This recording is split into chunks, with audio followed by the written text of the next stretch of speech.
Hello माई YT family. आज है गनगौर। हम तीनों जा रहे थे ससुराल, मतलब मैं मेरे ससुराल जा रही, बच्चे अपने गांव जा रहे हैं। और हम पहुंच गए थे ससुराल में। मेरी बहन के रूम में बैठी हूँ, आके मैंने बाल बांध लिए थे क्योंकि अभी लगना था काम के।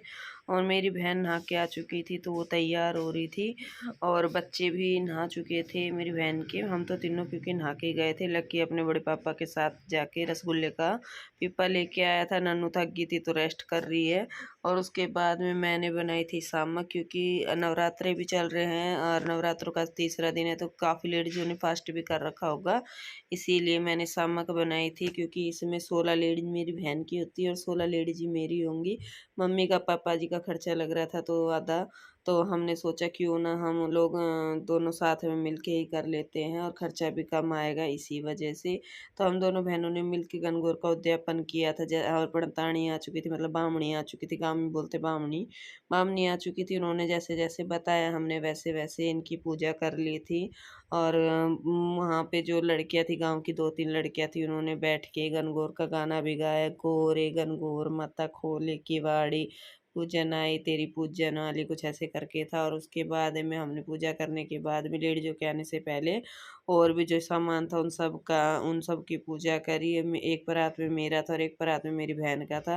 ये सब पूजा वूजा करने के बाद में इसमें देसी घी से कार लगानी थी।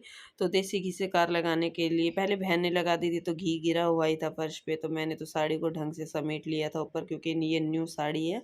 मेरी मम्मी ने दी है गनगौर के नाम की साड़ी। ये भी मेरी बहन लेके आई थी, मैं नहीं लेके आई थी, क्योंकि गनगौर पे पीयर के घर की साड़ी पहननी थी। तो मेरा ब्लाउज भी तैयार नहीं हुआ था इसका, तो मैंने गोल्डन कलर का ब्लाउज डाल लिया था इस पे। और उसके बाद में हमने यहाँ पे इन सामान की जो है पूजा कर ली थी, क्योंकि इसमें ननद का, इनका बामणी का और जो 16 लेडीज मेरे जीवने की आएंगी उनके नाम का था। तो उन सब के लिए मैंने ये सब पूजा वूजा कर ली थी इन सामान की भी। और उसके बाद में देसी घी की कार लगा दी थी। और उसके बाद में इस धोख मार के मैंने सारा सामान उठा के अंदर रख दिया था, क्योंकि फिर लेडीज आएंगी और ये जगह भी साफ़ करनी लेडीज़ों के बैठने के लिए। और उसके बाद में हमें ये बोला था कि मतलब कि इनको बोलना है पंडतानी को 7 बार कि मैं गनगौर का उद्यापन कर रही हूँ, आप मेरी साख भर दो।